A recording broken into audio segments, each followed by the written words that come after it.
CM DCM ಮಧ್ಯೆ ಅಧಿಕಾರ ಹಂಚಿಕೆ ವಿಚಾರ ಮಾಜಿ ಸಚಿವ ಸಿಎಂ ಇಬ್ರಾಹಿಂ ರಿಯಾಕ್ಟ್ ಮಾಡಿದ್ದಾರೆ. ನೀವು ಇಬ್ಬರು ಇದ್ರೆ ನಿಮ್ಮನ್ನ ಬಿಟ್ಟರೆ ಯಾರು? ಡಿಕೆ ಶಿವಕುಮಾರ್ ಅವರಿಗೆ ಕೇಳೋಕೆ ಹಕ್ಕಿದೆ.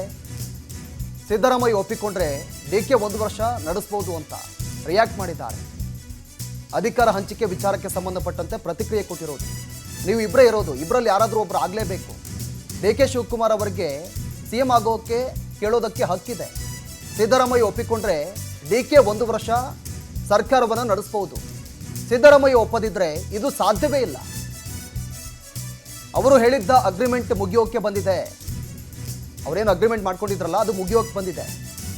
ಹೈಕಮಾಂಡ್ ಈ ಬಗ್ಗೆ ಚರ್ಚೆಯನ್ನು ಮಾಡಬೇಕು ಅಂತ ರಿಯಾಕ್ಟ್ ಮಾಡಿದ್ದಾರೆ. ಇದು ಸಾಧ್ಯವಿಲ್ಲ. ಸಿದ್ದರಾಮಯ್ಯನವರು ಒಪ್ಕೊಂಡು ನಿನ್ನ ಜೊತೆ ನಿಲ್ತೀನಿ ನೀನು ಮಾಡಯ್ಯ ಅಂದರೆ 1 ವರ್ಷ ಅವರು ನಡೆಸ್ಬೋದು, ಕರೆಕ್ಟಾಗಿ ಮಾಡಿದರೆ.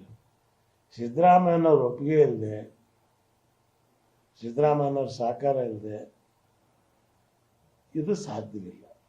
ಸಿದ್ದರಾಮಯ್ಯನವರು ಒಪ್ಕೊಂಡು ನಿನ್ನ ಜೊತೆ ನಿಲ್ತೀನಿ ನೀನು ಮಾಡಯ್ಯ ಅಂದರೆ 1 ವರ್ಷ ಅವರು ನಡೆಸ್ಬೋದು, ಕರೆಕ್ಟಾಗಿ ಮಾಡಿದರೆ. ಸಿದ್ದರಾಮಯ್ಯನವ್ರ ಒಪ್ಪಿಗೆ ಇಲ್ಲದೆ, ಸಿದ್ದರಾಮಯ್ಯನವ್ರ ಸಹಕಾರ ಇಲ್ಲದೆ ಇದು ಸಾಧ್ಯವಿಲ್ಲ.